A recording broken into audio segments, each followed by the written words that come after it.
Buenas, en esta presentación hablaremos un poco de la preparación del suelo para el cultivo de trigo.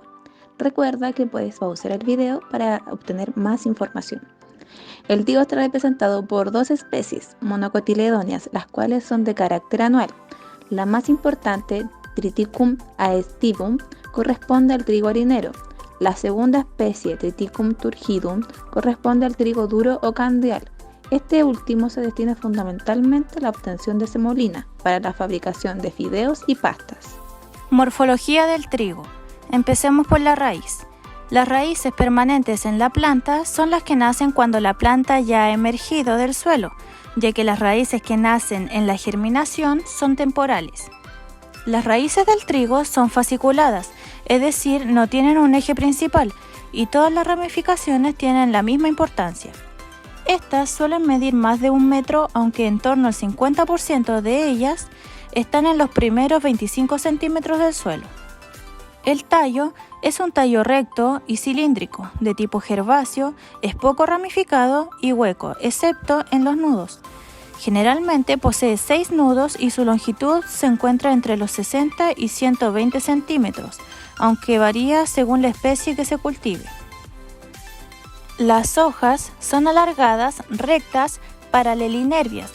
Quiere decir que tienen los nervios principales aproximadamente paralelos y terminadas en puntas, con una longitud de 15 a 25 centímetros. Cada planta tiene entre 4 a 6 hojas y en cada nudo nace una hoja. Esta se compone de vaina y limbo.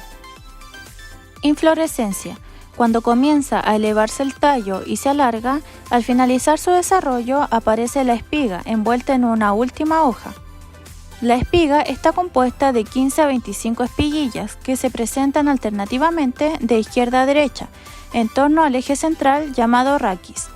Cada espiguilla presenta 2 brácteas llamadas glumas y contiene de 3 a 5 anteciolos dispuestos sobre una raquilla. Generalmente 1 a 2 anteciolos son estériles, generándose un máximo de 2 a 3 flores fértiles por espiguilla. Cada flor está compuesta por 3 estambres y 2 estigmas plumosos que nacen directamente del ovario. En la base se encuentran 2 estructuras transparentes llamadas ludícula y glumélula. La fecundación de la flor se produce antes que su apertura. Cuando las antenas aparecen al exterior, la flor ya está fecundada. El grano es el fruto de forma ovoide con una ranura en la parte ventral. El grano está protegido por el pericarpio, que es la envoltura de la semilla. El resto está formado en su mayor parte por el endospermo, que contiene las sustancias de reserva constituyendo la masa central del grano. La función principal del pericarpio es proteger al grano contra agentes bióticos externos, impedir la pérdida de humedad y conducir y distribuir el agua y otros nutrientes durante la germinación. Requerimiento de suelo para el cultivo de trigo. El cultivo de trigo requiere de suelos con buen drenaje y con un pH entre 5.5 y 7. No soporta terrenos arenosos o turbosos con acidez elevada. La temperatura óptima de germinación es de 20 a 25 grados Celsius y se necesitan de 450 a 550 litros de agua para poder producir 1 kilo de materia seca. En general se recomiendan que las tierras de secano dispongan de un buen drenaje. La preparación del suelo antes de la siembra tiene como objetivo descompactar y desmoronar el suelo para generar un mejor drenaje. Esto lo logramos con la labranza. También podemos incorporar materia vegetal al suelo como compost, estiércol o agroquímicos que nos ayudarán a aportar más nutrientes a nuestro suelo. Luego es ideal dar forma a nuestro suelo. Esto nos ayuda a lograr un riego más eficiente para que el agua no se estanque. Esto lo logramos con la preparación de surcos y camas. También es muy importante el manejo y control de malezas, plagas y enfermedades. Esto nos ayudará a evitar posibles factores de daño a futuro. Maquinarias de labranza primaria y secundaria.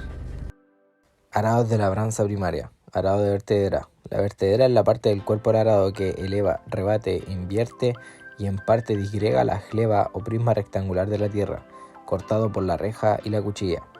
Arado subsolador. Permite eliminar las capas compactadas del suelo que causan erosión, mejorando la infiltración del agua en el terreno, es de fácil manejo y alta resistencia. Labranza secundaria. Retrofresa. Las retrofresadoras agrícolas son un equipo muy usado para la preparación de la cama de la siembra, por dejar la superficie del terreno sin apenas terrones y un suelo muy mullido. Rastra de discos. Una rastra de discos o grada de discos es una máquina agrícola empleada para realizar labranza secundaria o a veces también una primera labranza del suelo. Vibrocultivador. Es una máquina agrícola que realiza labranza vertical superficial mediante dientes vibratorios. Consiste principalmente en el desmenuzamiento de terrones del suelo. Maquinaria para siembra o plantación. Estas son sembradoras a chorrillo. Se utilizan principalmente para la siembra de cereales de invierno. Los dosificadores entregan las semillas en un flujo continuo y están separados en formas equidistantes. Las separaciones entre líneas más usuales son 15,8, 17,5, 20, 21 y 26 centímetros. Tolva, que puede ser única, ocupando toda la anchura de la máquina o bien la parte central. Dosificadores de tipo continuo, que garantizan la salida desde la tolva de un caudal constante de grano. Tubos de caída, que canalizan el grano desde el dosificador a la bota de siembra. Bota de siembra, que se encarga de abrir el surco de tipo reja o de disco. Las de reja ofrecen perfiles diferentes. La de disco simple o doble para suelos con residuos. Incluye en la bota elementos que se encargan del tapado de semilla. Para anchuras sobre 3 metros, la máquina debe incorporar elementos que permitan su transporte. Descripción de maquinaria para aplicación de plaguicidas. Pulverizadora. La aplicación de plaguicidas con equipos pulverizadores debe proporcionar una cobertura considerable y depositar la cantidad suficiente de producto para eliminar o controlar el problema. En pocas palabras, podemos decir que la pulverizadora es una máquina agrícola que fracciona en pequeñas cantidades el agua contenida en su estanque y los distribuye sobre el cultivo en cantidad controlada. Su equipo pulverizador contiene bombas, depósitos del equipo pulverizador, agitadores, filtros, reguladores de presión, manómetros del equipo pulverizador y boquillas. Descripción de maquinaria para aplicación de fertilizantes sólidos al suelo. Fertilizadora.